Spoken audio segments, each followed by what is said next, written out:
एक बार फिर से हम यहाँ पर आपके लिए आपका फेवरेट मैजिकल ड्रामा लेकर आ गए हैं। एंड यहाँ पर हम शुरुआत में हमारी मेन लीड को देखते हैं जिसका नाम रैनन होता है। एंड रैनन को यहाँ पर एक ड्रैगन चैलेंज कर रहा होता है कि मुझे पता है तुम सातों के सातों यूनिवर्स की एक हेवन मदर हो, लेकिन अगर मैं तुम्हें यहाँ पर खा लिया तो तुम भी मेरी तरह एक ड्रैगन बन जाओगी और इसके बाद तुम मेरी एक चेली बनोगी जहाँ पर तुम स्लेव की तरह मेरा काम करती रह जाओगी। तो फिर यहाँ पर रैनन उसे बोलने लगती है कि अगर हिम्मत है तो मुझे छू कर दिखाओ। एंड यहाँ पर वो ड्रैगन उसके ऊपर वार करने ही वाला था, लेकिन यहाँ पर अपने मैजिकल पावर्स यूज़ कर रैनन उस ड्रैगन को एक छोटे से फिश में बदल देती है। फिर बाद में यहाँ पर वो अपनी ग्रैंडमा को बुलाती है, कहती है कि देखो मैंने आपके लिए कितनी प्यारी सी फिश लाई है। यहाँ पर उसे ग्रैंडमा कहती है कि वो मेरी पेट है, हम उसे नहीं खा सकते, मैंने उसे बहुत छोटी सी उम्र से पाला पोसा है। एंड यहाँ पर वो फिश को वापस से उस पॉन्ड के अंदर डाल देती है। यहाँ पर रैनन नखरे दिखाने लगती है, कहती है कि मैं इतने सालों से सेम कपड़े पहनती आई हूँ और मैं सेम खाना खाती आई हूँ, मैंने ना कभी लग्जरियस लाइफ देखी है और ना जी है, मैं तो बस एक सिंपल सा फिश खाना चाहती हूँ, लेकिन लगता है आप मुझे वो भी सुख नहीं देना चाहती हो। तो फिर ग्रैंडमा भी यहाँ पर उसे सीधा मुँह जवाब दे देती है, क्योंकि तुम गरीब हो। रैनन कहते कि मुझे पता है मैं पुअर हूँ, इसका मतलब ये नहीं कि आप मेरे मुंह पे ही मेरी बेइज्जती कर दोगी। ग्रैंडमा कहती है कि ऐसा मत सोचो, मैंने तुम्हारे लिए सोल्यूशन ढूंढ लिया है। फिर यहाँ पर ग्रैंडमा अपने मैजिकल पावर्स को यूज़ कर यहाँ पर एक बड़ा सा संदेशा लाती है एंड उन्हें बताने लगती है कि इसमें यहाँ पर वैंग फैमिली के बारे में लिखा हुआ है, जहाँ पर उसकी फैमिली बहुत रिच है और तुम्हें वैंग के बेटे से जाकर शादी करनी होगी। एंड यहाँ पर उसके पास हेल्थ बहुत सारी है और वेल्थ भी बहुत ज़्यादा है, अगर तुम उसके साथ शादी करोगी तो तुम्हारी डेस्टिनी चेंज हो जाएगी। यहाँ पर रैनन बहुत खुश हो जाती है क्योंकि वैंग फैमिली का जो वारिस होता है वो भी बहुत रिच है। एंड यहाँ पर इसके बाद में रैनन एकदम अमीरों वाली लाइफ जी सकती है, रोज़ नए नए कपड़े और नए नए खाने और लग्जरियस एक लाइफ जिएगी। फिर यहाँ पर से ग्रैंडमा उसे भगाने लगती है। रैनन कहते कि कम से कम मुझे उनके घर का तो पता दे दो। ग्रैंडमा कहते कि वो तुम खुद ब खुद फिगर आउट कर लेना। दूसरे हम यहाँ पर एक ग्रैंडपा को देखते हैं जो कि व्हील चेयर पर होते हैं। एंड यहाँ पर वो अपने असिस्टेंट से पूछने लगते हैं कि मैंने तुम्हें जिस लड़की को ढूंढने के लिए कहा था क्या तुमने उसे ढूंढा। यहाँ पर असिस्टेंट ग्रैंडपा से माफ़ी मांगने लगता है क्योंकि इतनी ज़्यादा कोशिश करने के बाद भी वो लड़की उन्हें नहीं मिलती है। यहाँ पर ग्रैंडपा उसे समझाने लगते हैं कि देखो हमें उस लड़की को कुछ ना कुछ करके ढूंढना ही होगा, क्योंकि अगर इस हेल्थ इशू को कोई सॉल्व कर सकता है तो वो लड़की ही है और वो लड़की की यहाँ पर शादी होनी चाहिए, वरना हमारे हाथों से एक बहुत बड़ा मौका छूट जाएगा। इतने में यहाँ पर इसके असिस्टेंट को कॉल आने लग जाता है एंड यहाँ पर वो बातें करने लग जाता है और बात करने के चक्कर में यहाँ पर वो ग्रैंडपा का व्हील चेयर ही छोड़ देता है, जहाँ पर ग्रैंडपा का व्हील चेयर जो है वो रास्ते पर अपने आप ही स्लोप की ओर बढ़ता रह रहा था। यहाँ पर ग्रैंडपा बहुत घबरा रहे थे, असिस्टेंट उसके पीछे भाग तो रहा था लेकिन वो ग्रैंडपा को पकड़ ही नहीं पा रहा था। एंड यहाँ पर सामने से एक ट्रक भी आती है, जहाँ पर ग्रैंडपा बहुत घबरा जाते हैं क्योंकि वो ट्रक आकर सीधा उनसे टकराने वाली थी। लेकिन इतनी देर में हम यहाँ पर रैनन को देखते हैं जो कि बीच में आ जाती है और अपनी सुपर पावर्स को यूज़ कर व्हीलचेयर को और उस भारी बर्गर डेप को रोक देती है। एंड यहाँ पर वो अपने मैजिकल पावर से ये तक पता लगा लेती है कि ये ग्रैंड पर्सन कोई और नहीं बल्कि मिस्टर वैंग ही है और उनके ग्रैंडसन से मुझे शादी करनी है। यहाँ पर ग्रैंडपा जो है उसे शुक्रिया बोलने लगते हैं, तो रैनन कहती है कि आखिर फैमिली के बीच में कौन सी शुक्रिया अदा होती है। ग्रैंडपा को कुछ समझ नहीं आता एंड रैनन अपना इंट्रोडक्शन देती है कि मैं यंग मास्टर की बेटी हूँ। एंड ये बात सुनते ही यहाँ पर ग्रैंडपा बहुत खुश हो जाते हैं क्योंकि इतनी मेहनत के बाद उन्हें इतनी आसानी से रैनन मिल जाती है और ये खुशखबरी वो सभी का घर पर बताने के लिए कह देते हैं। इसके बाद में यहाँ पर ग्रैंडपा उसे लेकर अपने घर आ जाते हैं। ग्रैंडपा यहाँ पर उस संदेश को पढ़ रहे होते हैं, तो दूसरे यहाँ पर रैनन होती है जो कि सिर्फ और सिर्फ उनके ग्रैंडसन को देख रही थी जिसका नाम छान होता है। यहाँ पर उसकी नज़र छान से हटी नहीं रही थी, मन ही मन यहाँ पर वो बोलने लगती है कि ग्रैंडमा की कही हुई बात बहुत जल्दी सच होने वाली है एंड ये रिच के साथ साथ कितना हैंडसम भी है। इतने में ही ग्रैंडपा यहाँ पर रैनन के लिए कई सारे तोहफे लेकर आते हैं, जिसके अंदर 10 विला के प्रॉपर्टी के पेपर्स होते हैं, 10 लग्जरियस गाड़ियाँ होती है, 100 मिलियन का क्रेडिट कार्ड होता है और भी ढेर सारी चीज़ें होती है। यहाँ पर रैनन उन सारी चीज़ों को देखकर सीधा उनके पास चली जाती है एंड बहुत खुश हो जाती है, लेकिन इसकी इस खुशी पर पानी फिर जाता है क्योंकि हमारा यहाँ पर जॉन एकदम ओबीडियंटली खड़ा होकर उसे वापस यहाँ पर आने के लिए कहता है। फिर वो ग्रैंडपा से बोलने लगता है कि मैं इतना बेवकूफ़ नहीं हूँ जो यहाँ पर मैं एक ऐसी लालची लड़की के साथ शादी कर लूँ। एंड यहाँ पर ग्रैंडपा को गुस्सा आता है। साथ ही साथ यहाँ पर रानन सोचने लगती है कि अगर शान ने मेरे साथ शादी नहीं की तो फिर मेरी इस पुअर डेस्टिनी को कौन चेंज कर पाएगा। एंड यहाँ पर उसे एक आइडिया आता है। तो फिर यहाँ पर वो जान से कहने लगती कि देखो, तुम्हारी और मेरी शादी जहाँ पर फिक्स हुई थी वो हमने थोड़ी ना की थी, वो तो हमारे एंसेस्टर्स फिक्स करके गए थे। और अगर तुम मुझसे शादी करने के लिए मना कर रहे हो तो मैं तुम्हें बताना चाहती हूँ कि 3 दिन बाद तुम पर एक बहुत बड़ा डिजास्टर आने वाला है, और इस डिज़ास्टर से तुम्हें बचाने के लिए सिर्फ और सिर्फ मैं ही आ सकती हूँ, और कोई भी यहाँ पर वो डिज़ास्टर तुम्हारे सर से नहीं उतार सकता। यहाँ पर जान को गुस्सा आ जाता है। वो कहता है कि बड़ी अच्छी बात है, मुझसे शादी करने के लिए आखिर तुम कौन कौन से बहाने मारोगी। मैं तुम्हें बता देना चाहता हूँ, आज तक चाइना में वो इंसान पैदा नहीं हुआ है जो मेरे अगेंस्ट गया है और जीत चुका है। अगर तुम मुझे टक्कर देना चाहती हो तो आ जाओ, मैं भी देखना चाहता हूँ कि आखिर कौन जीतता है। इतना बोलकर वो वहाँ से जाने लगता है।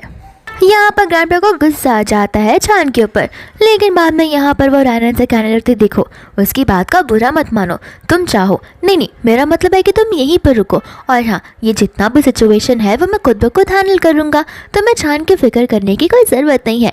साथ ही साथ हम यहाँ पर शीन को देखते हैं जो कि यहाँ पर रानन को देखकर कुछ ज़्यादा ही जेलस फील करने लग जाती है। इसके बाद में यहाँ पर रानन अपने कमरे में चली जाती है जहाँ पर उसे उसका कमरा बड़ा पसंद आता है। एंड फाइनली वो अपने इस लग्जरियस लाइफ को फील करने लग जाती है। लेकिन यहाँ पर वो सोचने लगती है कि अगर सचमुच चान अग्री नहीं किया मुझसे शादी करने से तो ये लग्जरियस लाइफ मेरे हाथों से निकल सकती है और मेरी पुअर डेस्टिनी मेरे साथ चिपकी ही रह जाएगी। यहाँ पर वो ये ओवर थिंकिंग कर रही होती है कि इतने में वहाँ पर शीन आ जाती है और रानन से कहने लगती कि देखो तुम मेरी सिस्टर इन लॉ बनने के लायक नहीं हो। रानन कहती कि ऐसा क्यों? तो फिर शीन यहाँ पर उसे कहने लगती है तुम गाँव से आई हुई हो और तुम्हारे स्टैंडर्ड्स हमारे स्टैंडर्ड्स बहुत अलग है, तो तुम मेरे सिस्टर इन लॉ बनना डिजर्व भी नहीं करती हो। यहाँ पर रानन गौर से उसकी आंखों में देखने लगती है और उसके बाद में उसे कहती है कि क्यों ना तुम मेरे साथ एक बेट लगाओ। तो फिर शीन यहाँ पर कहती है ये बेट क्या इस चीज़ के बारे में है कि मेरा भाई तुम्हें कितना जल्दी घर से बाहर निकालेगा, तो वो आज रात को ही होगा। रानन कहती कि नहीं, ये बेट तुम्हारे लिए है और मैं तुम्हें लिख कर दे सकती हूँ कि आज रात तुम्हारे साथ एक डिजास्टर होने वाला है। ये बात सुनते ही यहाँ पर शीन को गुस्सा आने लग जाता है एंड वो कहते कि अपने इस काली जुबान को बंद रखो और मेरे बारे में ये सब कहना बंद करो, न जाने तुम ऐसे बोलोगी और सचमुच ये सब हो गया तो। रानन कहती है कि देखो मैं ये ऐसे मजाक नहीं कर रही या फिर मैं ऐसे ये सब नहीं बोल रही, मैंने हर एक चीज़ में मास्टर्स करके रखा है और मैं फ्यूचर में क्या होने वाला है इसका भी अंदाज़ा लगा सकती हूँ। तो फिर यहाँ पर शीन जो है उसे अपना मुँह बंद रखने के लिए कहती है और घर से जाने के लिए कहती है। रानन कहती कि देखो घर से तो मैं जाने नहीं वाली हूँ और मैंने तुम्हें वार्निंग दे दी है तुम्हारे डिजास्टर के बारे में, ये चीज़ सॉल्व भी हो सकती है, लेकिन क्या करें तुम्हें मेरी बातों पर विश्वास जो नहीं है। यहाँ पर बांधो कहने लगते कि हाँ ठीक है, देखा जाएगा कि रात को क्या होता है। शीन यहाँ से जाने लगती है और मन में सोचने लगती है कि न जाने क्यों मुझे ये सब बोल रही है, ये सब ज़रूर बोल रही होगी ताकि ये मुझे डरा सके, लेकिन क्या पता अगर ये सारी चीज़ें सचमुच सच हो जाए तो। फिर बाद में यहाँ पर वो रानन से पूछने लगती है कि तुमने कहा कि वो डिज़ास्टर रिजॉल्व हो सकता है। तो फिर यहाँ पर रानन उसे एक चिट्ठी देने लगती है। यहाँ पर वो उसे कहती है कि देखो इस चिट्ठी को अगर तुम्हें चाहिए तो तुम्हें मुझे 80,000 देना होगा। तो फिर यहाँ पर शीन बहुत ज़्यादा शॉक हो जाती है एंड कहते एक नॉर्मल से पेपर के लिए मैं तुम्हें 80,000 दूंगी। रानन कहते कि देखो लेना है तो लो वरना मत लो, ऐसे भी अगर तुम बाद में से लेने आओगे तो इसका प्राइस 2 लाख रुपीज़ हो सकता है। तो फिर यहाँ पर शीन सोचती है कि 2 लाख देने से अच्छा है मैं बस 80,000 में से ले लूँ। एंड लेते समय वो उसे वार्न कर देती है कि देखना अगर तुम्हारी कही हुई बात झूठ निकली तो मैं मेरे भैया से बोलकर तुम्हारी टांगों को तुड़वा दूंगी। एंड रानन यहाँ पर खुश हो जाती है क्योंकि उसे 80,000 मिले होते हैं एंड अब यहाँ पर वो शॉपिंग कर सकती है। तो फिर वो सीधा शॉपिंग करने के लिए चली जाती है। फिर बाद में यहाँ पर उसे कई सारे ड्रेसेस पसंद आने लग जाते हैं एंड वो सारी चीज़ें खरीद लेती है जो उसे पसंद आता है। इतने में यहाँ पर आ जाती है शीन जो कि उस पर गुस्सा करने लगती है एंड कहती है कि तुमने कहा था कि मेरे साथ आज रात को एक डिजास्टर होने वाला है, लेकिन ऐसा कुछ भी नहीं हुआ और तुमने मुझे उल्लू बनाया और मुझसे पैसे हड़प लिए और अब इन पैसों का तुम शॉपिंग कर रही हो। गुस्से में आकर वो तो यहाँ पर रानन को थप्पड़ मारनी जा रही थी कि रानन यहाँ पर शीन का हाथ पकड़ लेती है। फिर बाद में यहाँ पर रानन अपनी मैजिकल पावर्स को यूज करती है एंड कहती है कि कुछ ही समय में वो डिजास्टर आ जाएगा। तो फिर शीन कहती है कि बस भी करो, अब मैं तुम्हारी बातों में बिल्कुल नहीं आने वाली हूँ और इस चिट को तुम देख रही हो, ये जाकर मैं एज अ प्रूफ मेरे भैया को दे दूंगी और सारी की सारी बातें बता दूंगी जो भी तुमने मुझे कुछ कहा था। यहाँ से शीन जाने लगती है। इतने में यहाँ पर उसे उसकी फ्रेंड का कॉल आ जाता है जो उसे बता रही होती है कि मैंने तुम्हारे फियांसे को किसी लड़की के साथ एक क्लब में जाते हुए देखा है। एंड ये बात सुनते ही यहाँ पर शीन शॉक हो जाती है। फिर बाद में वो रैनन से कहती है कि रुको, तुम्हें तो मैं बाद में बताती हूँ। इतना कहकर वो वहाँ से चली जाती है।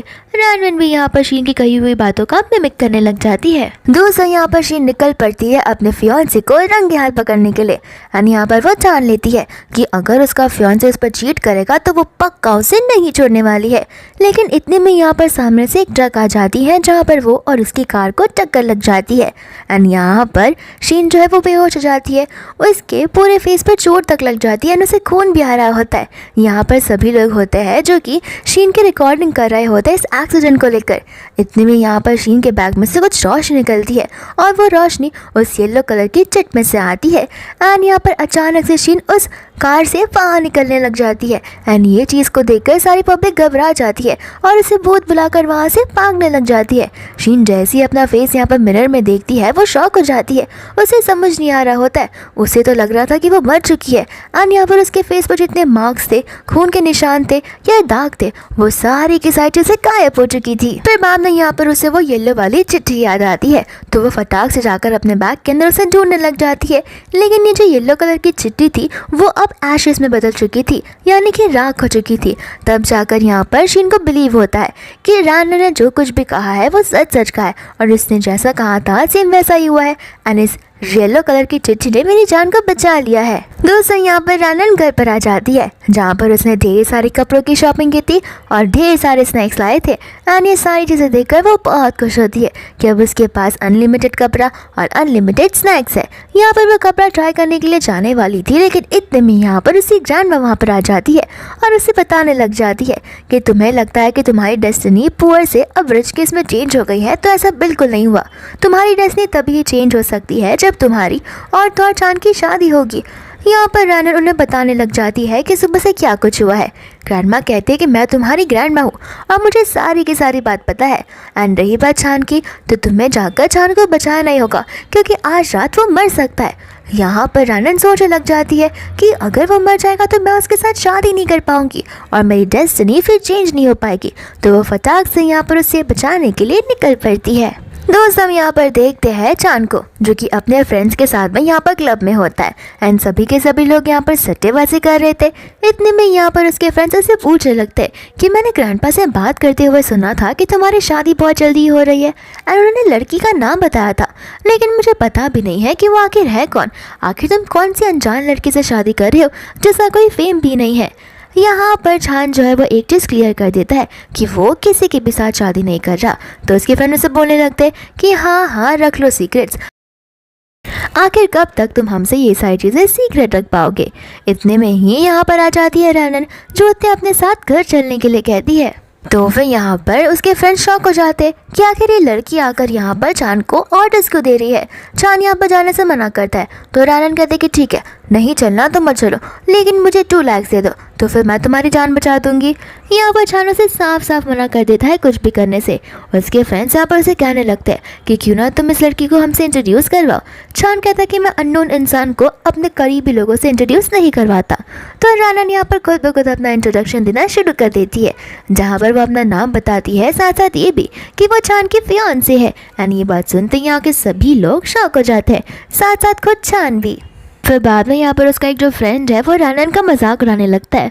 रैनन यहाँ पर उसकी आइडेंटिटी को अपने मैजिकल पावर से अज्यूम कर लेती है और पहचान लेती है कि ये लड़के के पास बहुत सारी धन और दौलत है, लेकिन वो उसकी खुद की नहीं है, उसके पेरेंट्स की है। और ये यहाँ पर अपने पेरेंट्स के पैसों पर एकदम मज़े करता है और उनके पैसों को उड़ाता है। फिर बाद में यहाँ पर वो उसे कहने लगती है कि अगर तुम ना बोलो तो बेहतर रहेगा क्योंकि तुम्हारी लाइफ में मुझे प्रॉब्लम्स आते हुए नजर आ रहे हैं।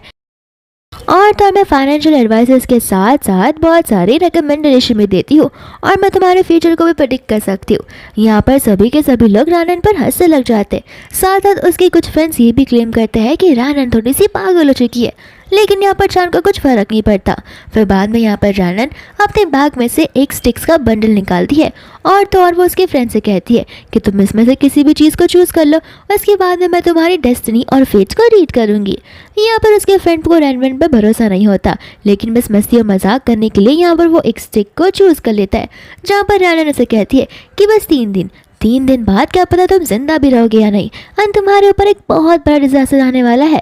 यहाँ पर उसका फैन वो बात को सुनकर डरता तो है, लेकिन अब वो कहता है कि आखिर ये कौन होती है जिसे मेरा फ्यूचर पता होगा। साथ ही साथ यहाँ पर उसका फैन उसे इस कंसल्टेंसी के लिए कोई भी पैसे देने से मना कर देता है।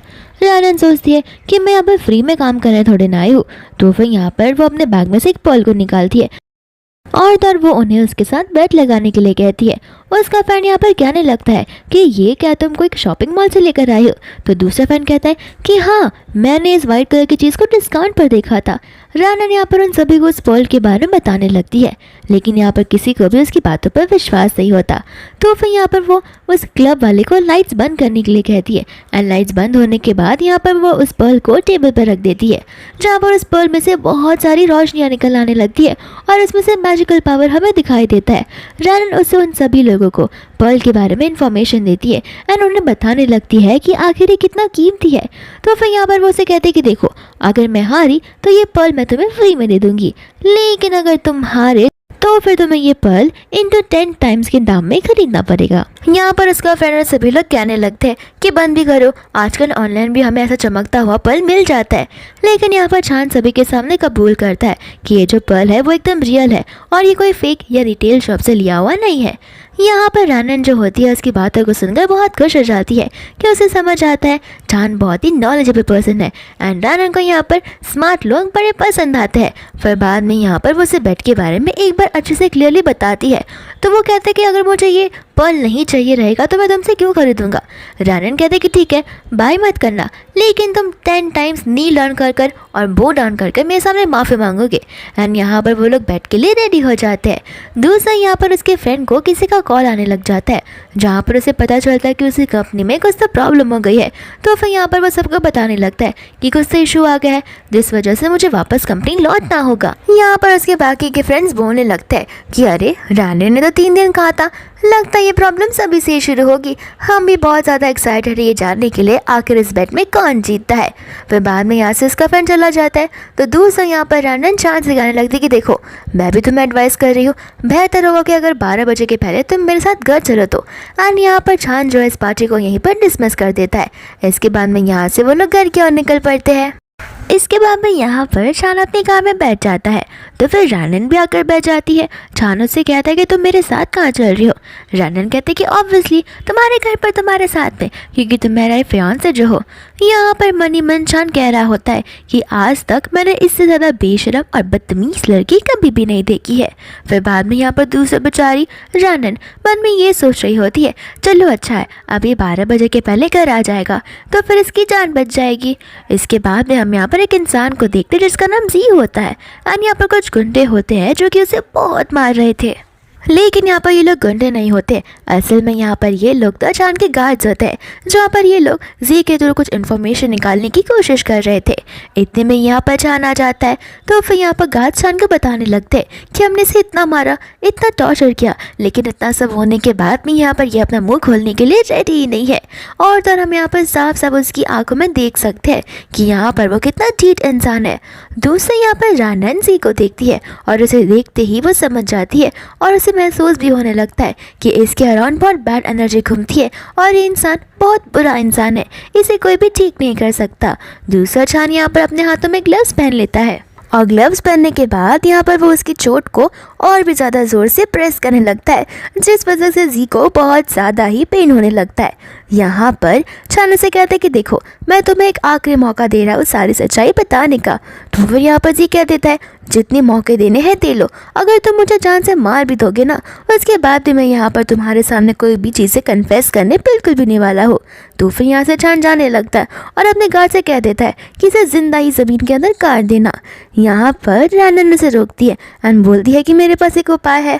फिर यहाँ पर वो चली जाती है अपना एक नेकलेस लेकर जिसमें एक जेमस्टोन होता है, एंड यहाँ पर उन सभी को लग रहा था कि वो उसे हिप्नोटाइज कर रही है, एंड उस जेमस्टोन के अंदर से रोशनी आने लग जाती है, जिस वजह से जी थोड़ा हिप्नोटाइज होना शुरू हो जाता है। बाद में यहाँ पर रानन उसे सेम क्वेश्चन पूछती है एंड इस बार जी उसे सही जवाब दे देता है। एंड यहाँ पर उस इंसान को जानने के बाद खुद ब खुद चान को यकीन नहीं होता कि वो इंसान उसके साथ ये सब कर सकता है। फिर बाद में यहाँ पर उसकी नज़र होती है रानन को उस जेमस्टोन पर।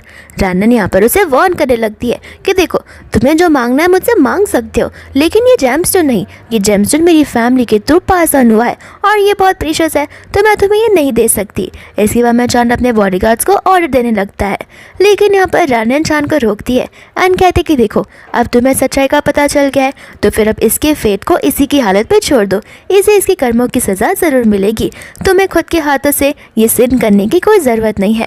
फिर बाद में यहाँ से वो लोग अपने बुलाने वाले घर की ओर जाने लगते हैं। यहाँ पर जब वो लोग कार में बैठे होते हैं तो फिर चांद तो यहाँ पर रानन को ही देखे जा रहा था और सोचने लगता है कि मुझे तो एक नॉर्मल ऑर्डिनरी विलेज की लड़की लगी, लेकिन इसमें कुछ तो खास बात है।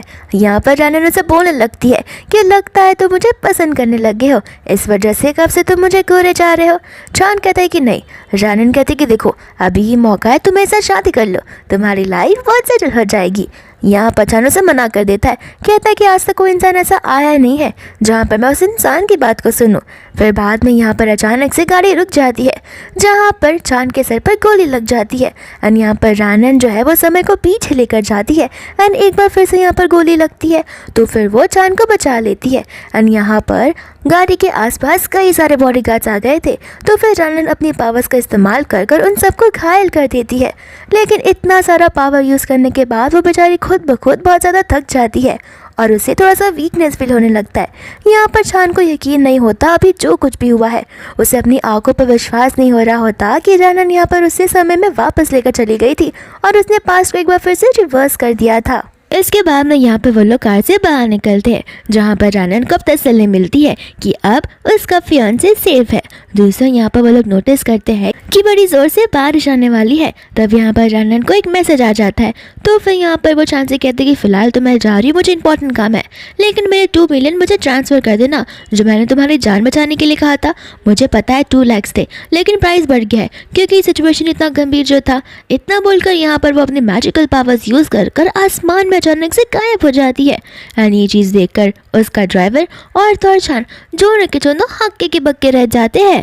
फिर बाद में यहाँ पर रानन आ जाती है जाओ के पास में, जहाँ पर हम जाओ को देखते हैं जो कि एकदम एक गॉड की तरह दिख रहा होता है और तब यहाँ पर उसे बहुत सारी चोट लगी थी।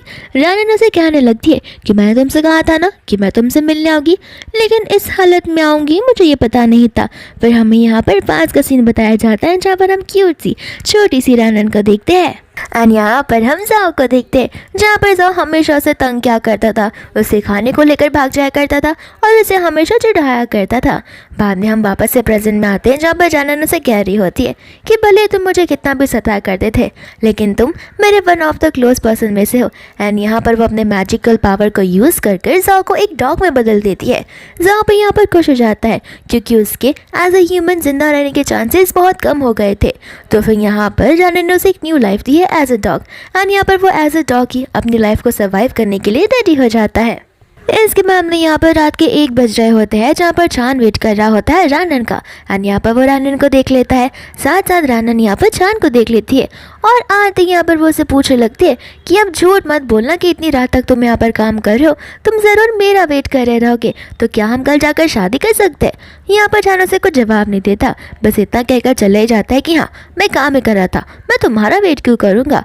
यहाँ पर आनंद सोच में पड़ जाती है कि आखिर मैं अपनी इस डेस्टिनी को यानी अपने इस फेट को पुअर से लकी और लग्जेरियस कैसे चेंज करूँगी। फिर बाद में यहाँ पर वो अपने बेडरूम में होती है, जहाँ पर उसकी ग्रैंड माँ उससे मिलने के लिए प्रकट हो जाती है। यहाँ पर ग्रैंड माँ जो है रानन पर चिल्लाने लगती है कि आखिर तुमने इसे क्यों बचाया, तुमने अपनी 18+ पावर्स को यूज़ कर लिया है, जिस वजह से यहाँ पर तुम्हारे लाइफ में और भी ज़्यादा इश्यूज और प्रॉब्लम्स आ सकते हैं।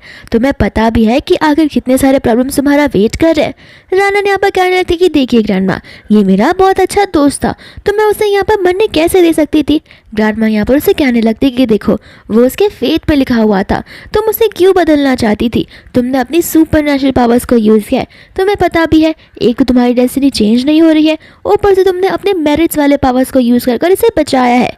ये सारी चीज़ें तुम्हारे लिए एक बहुत भयंकर पावर्स और तो और सिचुएशन प्रॉब्लम ला सकती है। तुम्हें क्या लगता है मैं हर बार तुम्हारे साथ रहूँगी? अगर मैं यहाँ पर नहीं रहूँगी तो तुम्हारा ख्याल कौन रखेगा? बाद में यहाँ पर रानन जो है ग्रैंडमा को कंसोल करते हैं, बोलते कि देखो ग्रैंडमा, मुझे कुछ नहीं होने वाला, आपको मेरी इतनी फिक्र करने की सचमुच ज़रूरत नहीं है। अब मैं बड़ी हो चुकी हूँ और खुद का ध्यान रख सकती हूँ। और रही बात मेरी डेस्टिनी की, तो मैं पूरी कोशिश कर रही हूँ उसे बदलने की। लेकिन यहाँ पर ग्रैंडमा इरिटेट होकर वहाँ से चली जाती है, क्योंकि उन्हें समझ ही नहीं आ रहा होता है कि आखिर वो रानन को कैसे समझाए, क्योंकि उसकी लाइफ भी खतरे में आ सकती है। यहाँ पर रानन मन में सोचने लग जाती है कि जब तक ये मशाल जलती रहेगी तब तक यहाँ पर इसकी लाइफ होगी, लेकिन जैसे ही मशाल बुझ जाएगी वैसे ही इस डॉग की लाइफ भी जा सकती है। इसके बाद में यहाँ पर वो सोकर सुबह उसकी आंखें खुलती है तो फिर यहाँ पर वो शीन को पाती है, जो कि एकदम भूतों की तरह खड़ी हुई थी। यहाँ पर वो उसे पूछने लगती है कि तुम्हें कुछ चाहिए क्या? शीन उसे यहाँ पर सिस्टर इन लॉ बनाने लगती है, जहाँ पर रानन को अपनी कानों पर यकीन नहीं होता कि अभी अभी उसने क्या सुना है।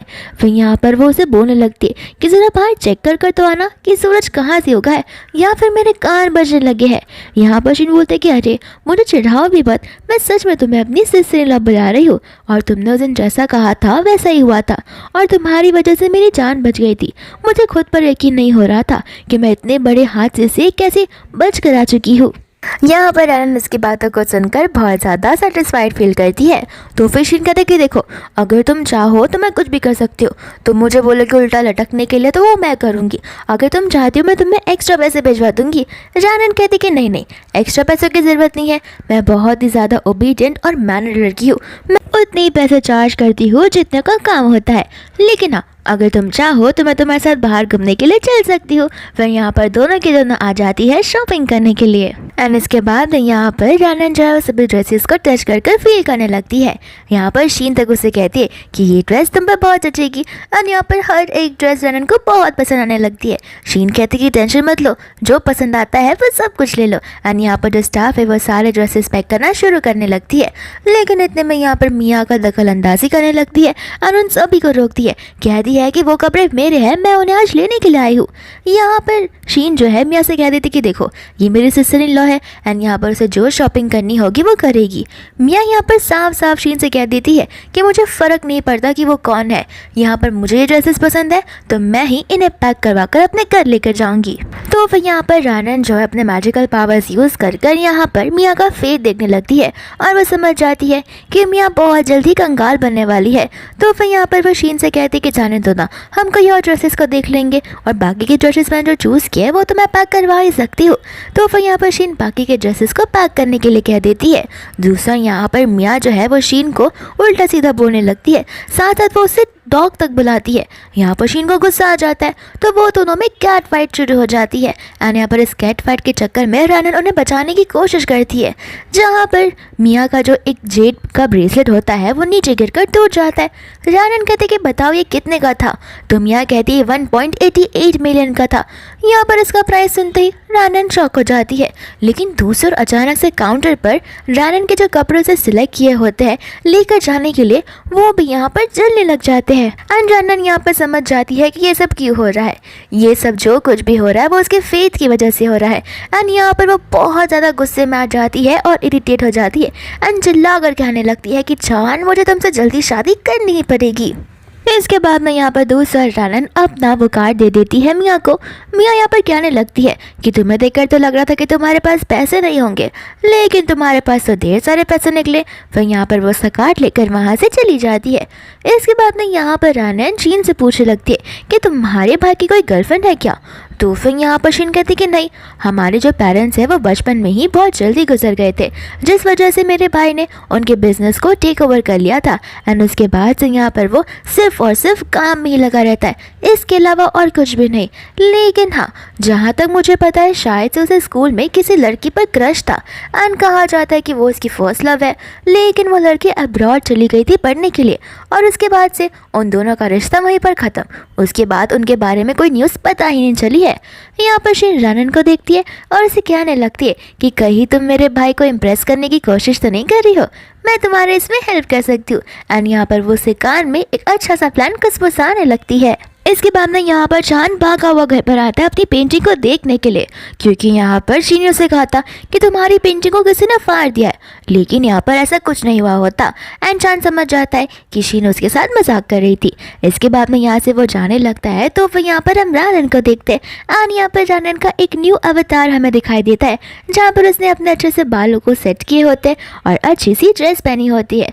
फिर बाद में यहाँ पर वो चांद को एक डिश देने लगती है एंड हमें यहाँ पर शीन का प्लान बताया जाता है, जहाँ पर शीन रानन को समझा रही होती है कि देखो, अगर एक मर्द के दिल में जाना है तो उसका रास्ता पेट से होकर जाता है, तो क्यों ना तुम उसे एक अच्छी सी डिश खिलाओ जहाँ पर उस डिश से वो तुमसे इम्प्रेस हो जाएगा।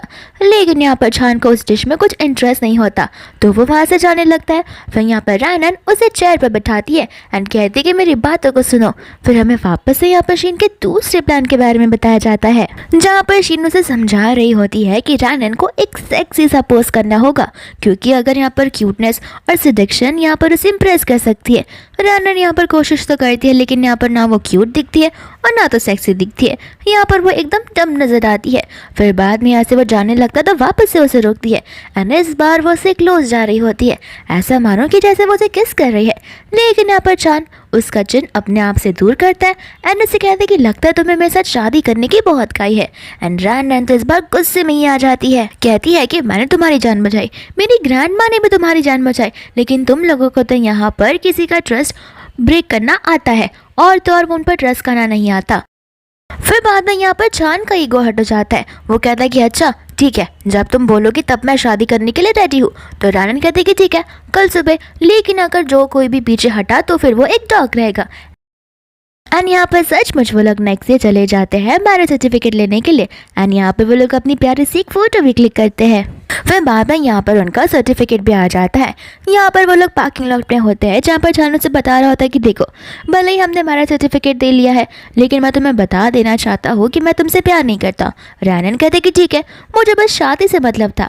यहाँ पर से चांद चला जाता है। असिस्टेंट कहता है कि बॉस ने आपको घर छोड़ने के लिए कहा है, लेकिन रानन कहते कि फिलहाल नहीं। एंड यहाँ पर उसे चेक करना होता है कि शादी के बाद अब उसका फेथ चेंज हुआ है या फिर नहीं।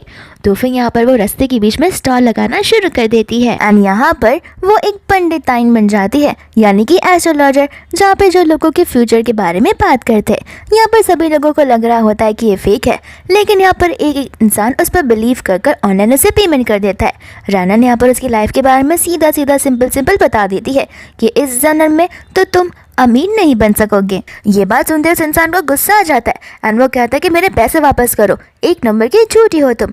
फिर रानन यहाँ पर उसकी पूरे खानदान की कुंडली उसे बता देती है, जहाँ पर वो समझ जाता है कि हाँ ये तो सच बोल रही है। साथ साथ यहाँ पर वो उसे ये भी बताती है कि मुझे पता है तुम्हारे जो पेरेंट्स हैं वो तुम्हारा रियल नहीं बल्कि अडॉप्टिव पेरेंट्स है, जिन्होंने तुम्हें अडॉप्ट किया है एंड वो लोग गैम्बलिंग में बहुत ज़्यादा ही घुसे हुए, जिस वजह से तुम्हारी परवरिश ही ऐसी हुई है, तो फिर इस वजह से तुम्हारा फेट भी ऐसा है। इसके बाद में हम यहाँ पर एक अंकल आंटी को देखते हैं जो कि आपस में झगड़ रहे होते हैं डिवोर्स को लेकर। अंकल को यहाँ पर डिवोर्स लेना होता है एंड आंटी को भी यहाँ पर डिवोर्स लेना होता है, लेकिन अंकल यहाँ पर श्योर नहीं होते। आंटी कहते कि देखो, हमारे बीच सिर्फ और सिर्फ हमारा बेटा ही था, लेकिन बचपन में वो घूम गया, अब इतने सालों बाद वो हमें मिल नहीं पाया, तो हमारा एक दूसरे के साथ रहकर क्या मतलब है। फिर बाद में यहाँ पर वो लोग उस रास्ते से गुजर रहे होते, जहाँ पर रानन जो है उस लड़के को लेकर एक और बात बताती है एंड कहती है कि तुम्हारे जो रियल पेरेंट्स हैं वो रिच है, लेकिन अभी तक वो तुम्हें मिले नहीं है। यहाँ पर जैसे ही वो अंकल आंटी आते हैं, यहाँ पर वो अपने मैजिकल पावर्स का यूज़ कर उसे बताने लगती है कि ये तुम्हारे मॉम डैड है। उन सभी को यहाँ पर लग रहा होता है कि रानन उन्हें उल्लू बना रही है। यहाँ पर अंकल रानन को भी चुप रहने के लिए कहते हैं, बोलते हैं कि बकवास बातें करना बंद करो, यहाँ पर लोगों को ठगने आई हो तुम। रानन यहाँ पर उन्हें कहते कि देखिए, मुझे पता है आपके फीट के नीचे एक स्टार कलर का बर्थमार्क है, तो फिर सेम आपके बेटे के नीचे भी है, अगर आपको याद हो तो। यहाँ पर उन्हें पता होता है कि हाँ, उनके बेटे का जो पैर है उसकी निचली ओर पर एक स्टार कलर का बर्थमार्क था, और रानन यहाँ पर उन्हें वो चेक करने के लिए कहती है। अंकल यहाँ पर कह देते हैं कि अगर वो बर्थ मार्क इस लड़के के पैर पर नहीं निकला तो तुम देख लेना, मैं तुम्हें जिंदा नहीं छोड़ूंगा। लेकिन यहाँ पर जैसे ही वो लोग बर्थ मार्क चेक करते हैं वो सेम निकलता है एंड ये चीज़ देखकर सभी के सभी लोग शॉक हो जाते हैं। रानन कहते हैं कि इतना ही नहीं, चाहो तो आप लोग डीएनए टेस्ट भी कर सकते हो, आपको सच्चाई ऐसे ही पता चल जाएगी। यहाँ पर वो आंटी जो है अपने बेटे से माफ़ी मांगने लग जाती है, लेकिन उनका बेटा उनसे माफ़ी मांगने से मना करता है, क्योंकि फाइनली उसे उसके रियल मॉम डैड जो मिल चुके हैं। यहाँ पर वो अंकल खुश हो जाते हैं, रानन से कहते हैं तुमने मेरे बिछड़े हुए बेटे को मुझसे वापस मिला है, तुम जो मांगोगी मैं तुम्हें देने के लिए रेडी हूँ। रानन कहते कि कोई ज़रूरत नहीं है, मुझे बस आप लोगों की ब्लेसिंग की ज़रूरत है, और रही फीस की बात तो वो आपके बेटे ने ऑलरेडी मुझे स्टार्टिंग में ही पे कर दिया था। फिर यहाँ पर ये सारे के सारे लोग रानन को पे करना शुरू कर देते हैं और उससे एस्ट्रोलॉजिकल वाली बातें और उनका फ्यूचर और उनका फेथ के बारे में पता करना शुरू कर देते हैं। और यहाँ पर रानन बोलते बोलते बेचारे का गला ड्राई ही हो गया था। दूसरा यहाँ पर शीन घर पर होती है, जहाँ पर छान उसे गुस्से में पूछ रहा होता है कि सच सच बताना, कल रात को जो कुछ भी हुआ तुमने ही रानन को ये सब सिखाया था ना? तो फिर यहाँ पर शीन बोलती कि तुम क्या बोल रहे हो, मुझे समझ नहीं आ रहा। छान कहता है कि नाटक करना बंद करो और सच सच मुझे बताओ। दूसरा यहाँ पर शीन पीछे कुछ देख लेती है और छान को देखने के लिए कहती है। छान कहते कि मैं तुम्हारी बातों में नहीं आने वाला। शीन कहते कि प्लीज़ एक बार पीछे देख लो। एंड यहाँ पर हम रानन के न्यू लुक को देखते हैं, जहाँ पर छान तो उसे देखता ही रह जाता है। एंड यहाँ पर उसे अपनी आंखों पर विश्वास नहीं होता कि वो कितनी ब्यूटीफुल लग रही है, लेकिन यहाँ पर वो कन्फेस नहीं करता। रानन कहती कि क्यों, मुझे देखकर सरप्राइज हो गया ना, लग रही हूँ ना मैं बहुत अच्छी।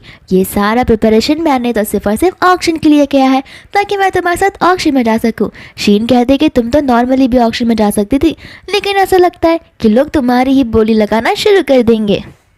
इसके बाद हम यहाँ पर वो ऑक्शन वाला सीन देखते हैं, जहाँ पर हम मिया को देखते हैं। एंड मिया यहाँ पर अंकल टैंग के साथ में बात कर रही होती है।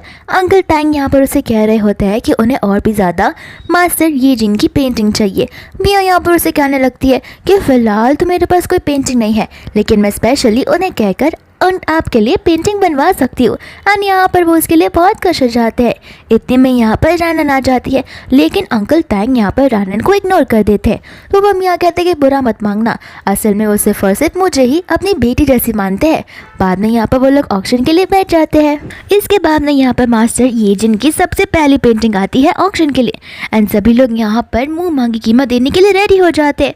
साथ साथ यहाँ पर छान भी कीमत लगाता है, लेकिन रानन उसे मना करती है, बोलती है कि वर्थलेस है, इसलिए तुम पे मत करो। ये बात सुनकर अंकल टैंग को गुस्सा आ जाता है। वो कहते हैं कि तुम्हारी हिम्मत कैसे हुई मास्टर ये जिन के बारे में ऐसा कहने की। यहाँ पर मियाँ कहते हैं कि जाने दो, मैंने सुना ये गाँव से आई है, इसलिए इसे क्या ही पता होगा कि मास्टर ये जी कौन है। इसके बाद में यहाँ पर जो छान है वो भी अंकल टैंग से माफ़ी मांगने लगता है। यहाँ पर रानन को समझ नहीं आ रहा होता कि आखिर वो उन्हें क्या कहे। दूसरे यहाँ पर चांग अंकल टैंग से माफ़ी मांगता रह जाता है। साथ ही साथ यहाँ पर जितने गेस्ट आए होते हैं वो भी रानन का मजाक उड़ाना शुरू कर देते हैं। यहाँ पर उसकी सिस्टर इन लॉ यानी कि शीन को उसके लिए बुरा लगने लगता है, लेकिन उसके फ्रेंड्स उसका मजा ले रहे थे। फिर बाद में यहाँ पर चांद में अंकल टैंग से कहता है कि आप चाहो तो मैं इस पेंटिंग को 1 मिलियन में खरीद सकता हूँ। तो फिर यहाँ पर मियाँ कहती है कि पैसों की बात नहीं है। यहाँ पर उसने मास्टर ये जिन को बहुत ज़्यादा ही इंसल्ट किया है और ह्यूमिलेट भी। यहाँ पर अंकल टैंग भी बोलते हैं कि हाँ तुम्हें क्या पता कि एक आर्ट की कीमत क्या ही होती है। मियाँ यहाँ पर उसे कहती है कि नील ऑन करके माफ़ी मांगो, लेकिन यहाँ पर रानन मना कर देती है। वो कहती कि मैं क्या पागल हूँ जो इस पेंटिंग के लिए नील ऑन करके माफ़ी मांगूंगी। यहाँ पर छान जो है वो रानन को रोक भी नहीं रहा था, क्योंकि उसे लग रहा था कि शायद रानन कुछ बात ही कर रही है, लेकिन यहाँ पर उसका जो पॉइंट है वो शायद से किसी रीज़न की वजह से वैलिड भी हो। यहाँ पर अंकल टैंग को गुस्से में बौखलाए ही जा रहे थे। फिर बाद में यहाँ पर उन्हें कहने लगते कि तुम्हें पता भी है कि मास्टर ये जी कितनी बड़ी आर्टिस्ट है। तो फिर यहाँ पर रानन बोलते कि हाँ मुझे पता है कि मैं कितनी बड़ी आर्टिस्ट हूँ। यहाँ पर किसी को कुछ समझ नहीं आता। एंड तब हमें यहाँ पर पता चलता है कि मास्टर ये जी यानी कि आर्टिस्ट मास्टर ये जी कोई और नहीं बल्कि रानन ही है। एंड ये बात सुनकर यहाँ पर अंकल टैंग तो पागल हो जाते हैं, कहते हैं कि तुम क्या थोड़ी सी पागल भी हो। यहाँ पे वो अंकल बोलने लगते हैं कि तुम्हें क्या लगता है कि वो आज यहाँ पर प्रेजेंट नहीं है, इसका मतलब ये है कि तुम ऐसा दिखाओगी कि तुम मास्टर ये जी हो। साथ साथ मियाँ भी यहाँ पर कहते हैं कि देखो पता है हम सभी को कि यहाँ पर कभी भी वो आर्टिस्ट हमारे सामने नहीं आई है, इसका मतलब ये नहीं कि तुम उसे इस तरीके से ह्यूमिलेट करोगी। बेहतर होगा कि अगर तुम यहाँ पर नील ऑन करके माफ़ी कर लो तो। लेकिन यहाँ पर रानन साफ साफ मना कर देती है। सभी लोग कहते हैं कि आखिर तुम्हारे पास प्रूफ क्या है कि ये पेंटिंग तुम्हें बिलोंग करती है। तो फिर यहाँ पर रानन स्टेज पर चली जाती है और अपना स्टैम्प निकाल लेती है। यहाँ पर वो अंकल तो पूरे के पूरे उदास हो जाते हैं, क्योंकि उन्हें लग रहा था कि ये अपना स्टैम्प मार देगी तो ये पेंटिंग पूरी की पूरी खराब हो जाएगी। लेकिन यहाँ पर वो बहुत ज़्यादा शॉक हो जाते हैं, क्योंकि वो दोनों स्टैम्प एक दूसरे से मिलजुल रहे थे। फिर बाद में यहाँ पर वो सभी के सामने कहती है कि अब तो आप लोगों को यकीन हो गया होगा। मियाँ कहते हैं कि देखो बेवकूफ़ बनाना बंद करो, आजकल इस तरीके के स्टैम्प इलीगली भी बहुत बन सकते हैं, और तुम्हें क्यों लगता कि हम तुम पर विश्वास करेंगे। मैं इस पेंटिंग को खास तौर पर माउंटेन्स में जाकर लेकर आई हूँ। यहाँ पर चांद जो है वो कहते हैं कि कोई बात नहीं, जाने दो रानन, मैं यहाँ पर इस पेंटिंग के लिए पैसे देने के लिए रेडी हूँ। रानन कहते कि नहीं, तुम्हारे पैसे मेरे पैसे ही है और मैं अपने पैसों को इस तरीके से बर्बाद नहीं कर सकती। तुम चाहो तो ऐसी 1000 पेंटिंग्स मैं तुम्हारे लिए मुफ्त में कर दूँ। यहाँ पर अंकल तो और भी ज़्यादा गुस्सा हो जाते हैं, कहते हैं कि बढ़ती उम्र के साथ साथ तुम्हें क्या लगता है मेरी आंखें क्या धोखा खाएंगी। यहाँ पर रानन कहते हैं कि अपनी इस एल्डर वाली एज का मजाक मत उड़ाइए और विक्टिम कार्ड प्ले करना बंद कर दीजिए, मैंने जो कहा है वो एकदम सच है। मियाँ कहते कि ठीक है, तो क्यों ना तुम इस पेंटिंग को वापस से बना कर दिखाओ, तब जाकर हम सबको यकीन आ जाएगा। यहाँ पर अंकल भी बोलता है कि हाँ, अगर ये पेंटिंग वैसे की वैसे नहीं बनी तो याद रखना मैं तुम्हारे हाथों को ही काट कर रख दूंगा, फिर मैं देखता हूँ कि तुम किस मुंह से आर्टिस्ट कहलाती हो। यहाँ पर बाद में रानन को सारे के सारे एसेंशियल्स मिल जाते हैं और वो पेंटिंग करना शुरू कर देती है। लेकिन यहाँ पर रानन जो है एक अलग पेंटिंग बनाती है, तो फिर यहाँ पर अंकल बोलने लगते हैं कि ये तो एक लड़की की पेंटिंग है, हम कैसे मान लें कि तुम ही वो आर्टिस्ट हो। फिर यहाँ पर अपने मैजिकल पावर्स का यूज़ कर कर रानन यहाँ पर उस लड़की को एक रियलिस्टिक लड़की बना देती है, जो कि पेंटिंग से बाहर आती है और वापस पेंटिंग के अंदर चली जाती है। यहाँ पर ये सभी लोग देखकर बहुत ज़्यादा शॉक हो जाते हैं एंड मास्टर को यहाँ पर यकीन हो जाता है। मास्टर यहाँ पर बताने लगते हैं ये पेंटिंग मैंने 20-25 साल पहले खरीदी थी एक छोटी सी बच्ची से। एंड यहाँ पर हमें पास का सीन बताया जाता है जहाँ पर रानन वो छोटी सी बच्ची अकेली रात में वहाँ पर स्ट्रीट पर अपनी पेंटिंग को सेल कर रही होती है।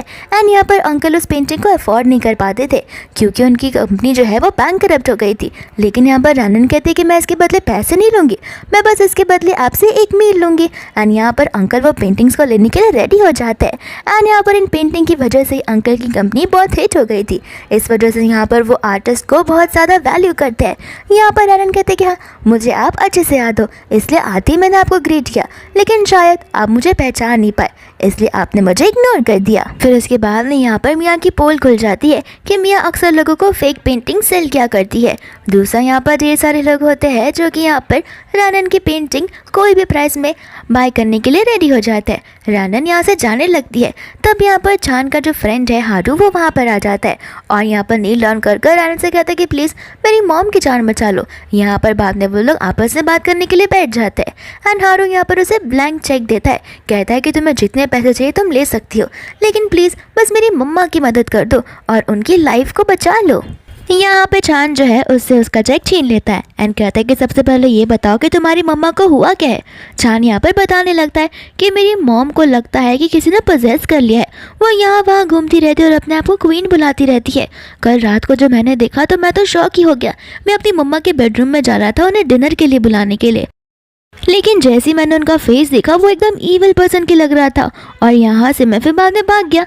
रानन कहती है कि तुम टेंशन मत लो। इसके बाद में यहाँ पर वो लोग उससे घर पर चले जाते हैं जहाँ पर उसकी मम्मा कई सारे लड़कों के साथ होती है। तो फिर वहाँ पर शीन और तो रानन वो दोनों के दोनों वहाँ पर बैठकर मजे करने लगते हैं। यहाँ पर छान उसे याद दिलाता है कि तुम यहाँ पर क्या करने आई हो। रानन कहती है कि टेंशन मत लो, ये मेरे प्लान का हिस्सा है। फिर यहाँ पर आंटी जैसी खड़ी होती है वो उसकी पीठ के पीछे एक टेल सम लगा देती है, जिस वजह से वो आंटी का पोजीशन उतर जाता है कुछ समय के लिए और यहाँ पर वो बेहोश हो जाती है। फिर बाद में रानन उसके घर के मिरर के यहाँ पर चली जाती है। इसके बाद में यहाँ पर रानन जब मिरर के सामने अपना हाथ आगे बढ़ाती है तब वो मिरर वाली जो रानन होती है वो उसे मिरर के अंदर खींच लेती है। लेकिन यहाँ पर इतने में ये सारी चीज़ें खत्म नहीं होती। यहाँ पर जो मिरर वाली रानन है वो उसे सारे अपने गलत गलत डीड्स बताने लग जाती है। यहाँ पर रियल वाली रानन पूछते कि आखिर तुम मुझे ये सब क्यों बता रही हो।